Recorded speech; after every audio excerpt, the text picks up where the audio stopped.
మీ personal interviews మరియు వ్యాపార ప్రకటనల కొరకు ఈ నెంబర్ని సంప్రదించండి.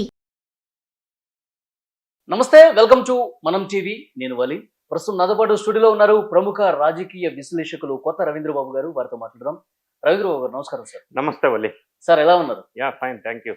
సార్, జగన్మోహన్ రెడ్డి గారు జనంలోకి రాబోతున్నారు. సంక్రాంతి తర్వాత నేను జనంలోకి వస్తా, పార్టీని మరింతగా బలోపేతం చేయాలి, ఇక ఈ ప్రభుత్వం గుండెల్లో నిద్రపోతా అని చెప్పి ఒక ప్రకటన చేశారు. ఎట్లా ఉండబోతుంది? జనం రిసీవ్ చేసుకుంటారు ఇప్పుడు జనంలోకి వస్తే? జగన్ రెడ్డి గారి ఈ నిర్ణయం ఏదైతే ఉందో ఆ నిర్ణయం ఇంతకు ముందు 11th నవంబర్న 11 జరిగిన అసెంబ్లీలో 11 మెంబర్స్తో ఈయన అటెండ్ అయి ఉండుంటే హర్షించి ఉండేవండి వాళ్ళం. ఆ గతం పోయింది. ఆయనకి ఇష్టం లేదు అసెంబ్లీలో అటెండ్ అవటానికి, అసెంబ్లీలో మాట్లాడటానికి. సరే, అది విమర్శన చాలా మంది చేశారు. ఆయన ఖండించుకోలేదు కూడా, కనీసం ఎందుకు వెళ్ళలేకపోతున్నాడు అసెంబ్లీకి అనేది కూడా ఆయన జస్టిఫై చేసుకోలేకపోయిన పరిస్థితి. అంటే ముఖం చాటేశాడు, తల దాచుకున్నాడు ఆయన ఆఫీసులో. ఈ మధ్యలో బెంగళూరు గెస్ట్ ఫ్యాకల్టీగా, అప్పుడప్పుడు విజయవాడ, తాడేపల్లి. సో ఇప్పుడు జనంలోకి ఆయన వెళ్ళినంత మాత్రాన ఆయనకి వచ్చే మైలేజ్ ఏ విధంగా ఉండబోతుందని ఆయన అనుకుంటున్నాడో మనకు అర్థం కావట్లా. ప్రజలంతా ఈ రోజున ఆయన అసెంబ్లీకి వెళ్లకుండా ఉండటం అనేది, ఇప్పుడు ఆయన ఎమ్మెల్యేగా ఎందుకు ఎన్నుకున్నారు? అసెంబ్లీకి వెళ్తాడని ఎన్నుకున్నారు. తాడేపల్లిలో కూర్చుంటాడని, ఇంట్లో ప్రెస్లో రికార్డెడ్ మెసేజెస్, రికార్డెడ్ మీట్ పెడతాడని జనం ఎన్నుకోలేదు. అసెంబ్లీలోకి వెళ్ళినప్పుడు ఎమ్మెల్యేగా ఎన్నుకోవటం వల్ల ప్రజలకు ఉపయోగం ఏంటి? ఆయన వల్ల ప్రజలకు ఉపయోగం ఏంటి? ఆయనకి ఎందుకు ఓటేశారు? అది వదిలేసి జనంలోకి వెళ్ళటం వల్ల, సంక్రాంతి నుంచి జనాల్ని చైతన్యవంతులు చేయటం వల్ల ఆయనకి అడిషనల్ గా మైలేజ్ రాదు కదా. జనం దుమ్మెత్తిపోసే పరిస్థితి ఉంది. అది ఆయనకి జనంలోకి వెళ్ళిన తర్వాత తెలుస్తుంది. పర్పస్ ఏముంది అందులో? ఆయన చెప్తా ఉన్నాడు, ప్రతి వైఎస్ఆర్ కాంగ్రెస్ పార్టీ కార్యకర్తకి ఇన్స్టాగ్రామ్ ఉండాలా, ఇంకోటి ఏంది ట్విట్టర్ ఉండాలా, ఇంకోటి వాట్సాప్ ఉండాలా, టీడీపీ ఎన్డీఏ కూటమి చేసే అన్ని కూడా ఎవ్రీడే పోస్ట్ చేయమంటున్నాడు. ఎవ్రీడే ఈ ఎన్డీఏ కూటమి ఏదైతే ప్రజా సంక్షేమ కార్యక్రమాలు చేస్తుందో, ఎవ్రీడే ఏదైతే ఇండస్ట్రియల్ డెవలప్మెంట్ చేస్తుందో, ఎవ్రీడే కొత్త స్కీమ్స్ ఏదైతే ఇంప్లిమెంట్ చేస్తుందో, పెట్టుబడుల కోసం ఎట్లా ప్రాకులాడుతుందో, వాటన్నిటిని వైఎస్ఆర్ కాంగ్రెస్ పార్టీ వాళ్ళు తీసుకొని అన్ని ఛానల్స్లో ఏది సోషల్ మీడియాలో పెడితే మంచిదే. ఆయన పెట్టమండి, ఏం పెట్టమంటున్నాడో మరి నాకైతే అర్థం కాల. సోషల్ మీడియాలో డైలీ పెట్టమంటే ఏం పెట్టాలా? ఒకటి. రెండోది, దీన్ని ఏమంటున్నారు, సోషల్ మీడియా యాక్టివిస్ట్స్ అంటున్నారు. పోస్టులు పెట్టి వరుసగా జైలుకు బాట పట్టారు. ఈయన ప్రజల బాట పట్టాడు. ఆయనకు సంబంధించిన నాయకులు గాని, ఆయనకు సంబంధించిన కార్యకర్తలు గాని జైలు బాట పట్టారు. సో వాళ్ళు ఈ బాట పడితే ఈయన ఈ బాట పడుతున్నాడు. ఏ బాట పట్టినా ప్రజల బాట పట్టాల మనం. ప్రజలు అనుకున్నది మా కోసం మనం ఎందుకు ఎన్నుకున్నారు ఎమ్మెల్యేగా, ఆ బాటలో మనం వెళ్ళాలా. ఈయన రివర్స్ గేర్ లో వెళ్తున్నాడు. సో ఈ సోషల్ యాక్టివిస్ట్ గా చెప్పబడుతున్నారు వాళ్ళు. నేను సోషల్ యాక్టివిస్ట్ కాదు, వాళ్ళు సోషల్ సైకోలు అంటాను. ఇప్పుడు కొత్త వితండవాదం మొదలు పెట్టాడు. పెడితే తప్పేంటంటాడు. పెడితే తప్పేంటంటే ఇంకా దానికి అది వితండవాదం కదా. ఇప్పుడు ఆర్టికల్ 19 కొంతమంది రిఫర్ చేస్తున్నారు. భావస్వేచ్ఛ స్వాతంత్రం అంటున్నారు. భావస్వేచ్ఛ స్వాతంత్రానికి ఈ సైకో విధంగా పోస్టులు పెట్టి జన మనోభావాలను హింసించిన దానికి ఒకదానికొకటి సంబంధం లేని అంశం. అసలు అట్లా అరెస్ట్ చేస్తే ముందు నన్ను అరెస్ట్ చేయండి అంటున్నాడు జగన్మోహన్ రెడ్డి. వస్తుంది, ఆయన వాటా కూడా వస్తుంది. ఇప్పుడు డైలీ కొంతమంది వాటా వస్తుంది కదా, ఆయనకు కూడా ఆయన ఈజ్ ఇన్ ద క్యూ, ఆయన నంబర్ కూడా వస్తుంది, ఆ టైం వస్తుంది.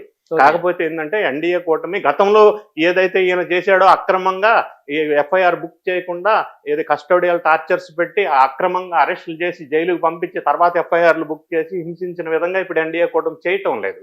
అన్ఫార్చునేట్లీ ఆర్ ఫార్చునేట్లీ వీళ్ళు ఒక లా ఫ్రేమ్ వర్క్ లో ఒక కేసు బుక్ చేసుకొని వెళ్తున్నారు. సో ఈయన టర్మ్ ఏదైతే ఉందో ఇప్పుడు మీరు అన్నట్టుగా ఈయనకు కూడా ఈయన టోకెన్ నంబర్ వస్తుంది. సో ఇప్పుడు ప్రజల్లోకి వెళ్ళటం వల్ల ప్రజలు నిలదీసే అవకాశం ఉంది. నిన్ను పులివెందుల అసెంబ్లీకి ఎన్నుకున్నందుకు అసెంబ్లీకి వెళ్ళకపోవడం వల్ల, ఎమ్మెల్యేగా ఎన్నుకోవడం వల్ల పర్పస్ ఏంటి? రెండోది, ఎమ్మెల్యేగా అసెంబ్లీకి వెళ్ళినప్పుడు దానికి సంబంధించిన జీతపత్యాలు కూడా ఈయన తీసుకోకూడదు, ఎలిజిబిలిటీ లేదు. మూడోది, రాజ్యాంగం ప్రకారం, చట్టం ప్రకారం కంటిన్యూ అసలు అసెంబ్లీ బాయ్కట్ చేస్తే ఈయన ఎమ్మెల్యే ఎందుకు అక్కడ? అవసరం లేదు కదా, ఎమ్మెల్యేగా ఉండడు కదా. అసలు అనర్హత వేటు వేయాల్సి వస్తుంది. ఆ స్టోరీ కూడా దగ్గరకు వస్తుంది. ఇన్ని అంశాలు రేపు ప్రజలు లేవనెత్తితే ఈయన పరిస్థితి ఏంటి? సార్ ఇప్పుడు ప్రజలు ఎట్లా చూస్తారు? ఇప్పుడు ఈయన జగన్మోహన్ రెడ్డి గారు ఏం చెప్తున్నారు, నేను అసెంబ్లీకి వెళ్ళినంత మాత్రాన నాకు అసలు మైక్ ఎవరు, మాట్లాడేది అవకాశమే కల్పించరు, అసలు 2 నిమిషాల కంటే కూడా తక్కువ ఇస్తారు, అలాంటప్పుడు నేను వెళ్ళి ఉపయోగం ఉంది, అసెంబ్లీలో క్వశ్చన్ చేసేది నేను బయట ప్రెస్ మీట్ లో క్వశ్చన్ చేస్తా అని చెప్పేసి అంటారు. బయట ప్రెస్ మీట్ లో ఆయన క్వశ్చన్ చేయొచ్చు, మీరు క్వశ్చన్ చేయొచ్చు. ఎమ్మెల్యేగా ఆయన బాధ్యత ఏంది? ప్రజలు ఎమ్మెల్యేగా ఎందుకు ఎన్నుకున్నారు ఆయన్ని? బయట ప్రెస్ మీట్లు పెట్టడానిక నంబర్ 1. నంబర్ 2, అసెంబ్లీకి వెళ్తే 2 నిమిషాలు మైక్ ఇస్తారా 3 నిమిషాలు మైక్ ఇస్తారా అని డిసైడ్ చేయాల్సింది ఈయన కాదు కదా. ఈయన కాదు కదా. ఎంతసేపు ఇస్తారనేది, ఎవరికి ఎంతసేపు ఇవ్వాలనేది ప్రోటోకాల్, సిస్టమ్, ప్రాక్టీస్, ప్రొసీజర్ ప్రకారం ఇస్తారు వాళ్ళు. ఎంతసేపు ఇస్తారనేది ఈయన ఎట్లా డిసైడ్ చేస్తారు? రెండోది, ఇప్పుడు ప్రతిపక్ష హోదా ఇవ్వలేదు కాబట్టి అసెంబ్లీకి ఎక్కడం లేదని అంటున్నాడు. ప్రతిపక్ష హోదా ఇవ్వటం లేదు అంటే ప్రతిపక్ష హోదా వద్దు అని కదా ప్రజలు తీర్పిచ్చారు. ప్రజలు ప్రతిపక్ష హోదా వద్దని తీర్పిచ్చినప్పుడు ప్రతిపక్ష హోదా ఇవ్వటానికి ఎలా సాధ్యమవుతుంది? ప్రతిపక్ష హోదా అనేది ఎవరో ఇచ్చేది కాదు, ప్రజలు ఇవ్వాలి మనకి. 10% ఓటింగ్ ఎమ్మెల్యేలు ఉండాలా, అది ఇవ్వలేదు ప్రజలు. ప్రతిపక్ష హోదా అడగటంలో మీనింగ్ లెస్ అది. రెండోది, ప్రతిపక్ష హోదా ఇవ్వకపోయినా గతంలో చంద్రబాబు నాయుడు గారు ప్రతిపక్ష హోదాలో ఉండి అసెంబ్లీకి అటెండ్ అయ్యారు కదా గతంలో. ఇంకా నాకు గుర్తుండి లాంగ్ బ్యాక్ యునైటెడ్ ఆంధ్రప్రదేశ్ ఉన్నప్పుడు పి జనార్దన్ రెడ్డి గారు, అప్పట్లో ఆ పార్టీకి ప్రతిపక్ష హోదా కూడా రాలా ఎమ్మెల్యేలు, ఆయన ఒంటరిగానే అసెంబ్లీ వెళ్ళి వీరోచితంగా పోరాడిన సందర్భం, పార్టీ కోసం, ప్రజల కోసం. కాంగ్రెస్ 26 సీట్స్ వచ్చినట్టు.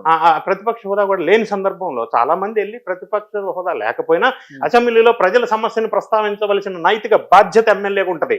దానికి ప్రతిపక్ష నేతకి సంబంధం ఏంటనేది నా ప్రైమరీ క్వశ్చన్.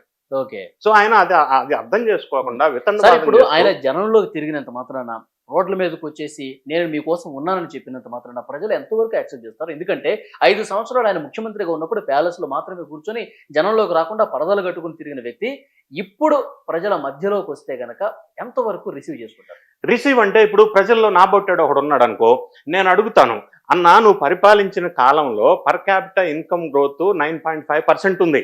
ఈయన కంటే ముందు చంద్రబాబు నాయుడు గారు ముఖ్యమంత్రిగా పరిపాలించిన 2019 కాలంలో పర్ క్యాపిటల్ ఇన్కమ్ గ్రోత్ 13.5% ఉంది. మరి జగన్ రెడ్డి గారు పరిపాలించిన కాలంలో 9.5%కి పర్ క్యాపిటల్ ఇన్కమ్ ఎందుకు తగ్గింది అని నేను ప్రశ్నిస్తా. లేదా ఇంకోటి నీబొట్టోడు తెలివిగల్లాడు ఉంటాడు, ఇండస్ట్రియల్ గ్రోత్ గతంలో 2014-19లో చంద్రబాబు నాయుడు గారు పరిపాలించినప్పుడు ఇండస్ట్రియల్ గ్రోత్ 16.5% ఉండింది. జగన్ రెడ్డి గారు వచ్చిన తర్వాత ఆయన 5 years లో ఇండస్ట్రియల్ గ్రోత్ 10% వచ్చింది. అంటే ఈ గ్రోత్ పర్సెంటేజ్ తగ్గుతుంది. ఎందుకు తగ్గుతుందంటే ఏదైనా ఇండస్ట్రియల్ గ్రోత్ కానీ పర్ క్యాపిటల్ ఇన్కమ్ కానీ పెరగాలంటే పర్ క్యాపిటల్ ఎలక్ట్రిసిటీ కన్జంప్షన్ పెరగాల. దాని per capital electrical city consumption ఎప్పుడైతే పెరుగుతుందో దాని ఇండికేషన్ ఏంటంటే రాష్ట్రం అభివృద్ధి చెందుతుంది అని అర్థం.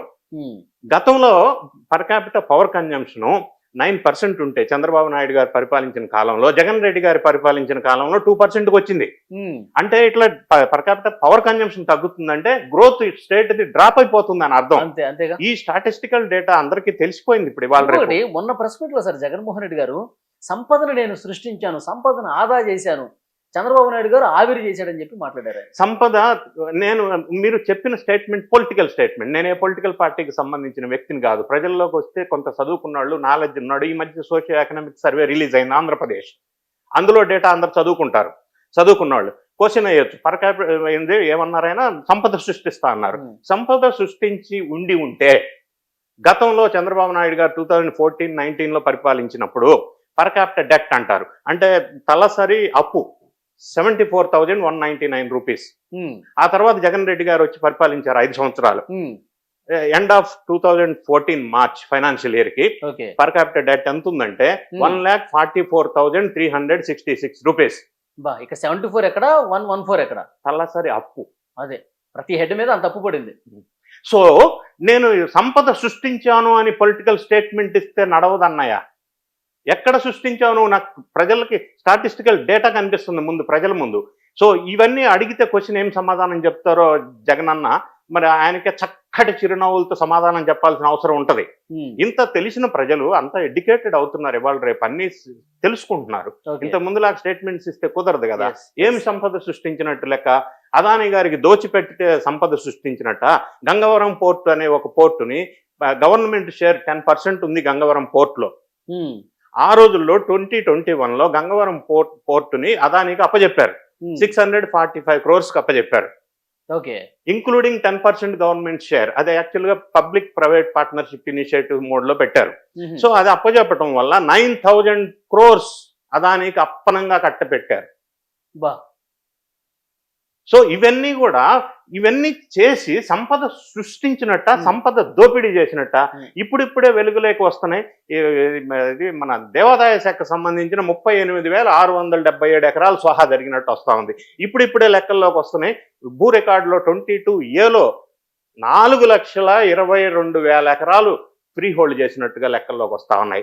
సో సంపద సృష్టించారు అని మీరు మాట్లాడితే నేను గంట సేపు మాట్లాడతా, డిబేట్ చేస్తా.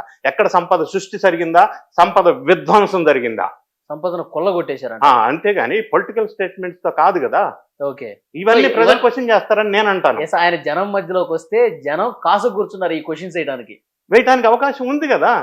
జస్ట్ ఏదో పొలిటికల్ చక్కటి చిరునవ్వులతో నువ్వు సమాధానం చెప్తే ఆ రోజులు పోనీ కదా.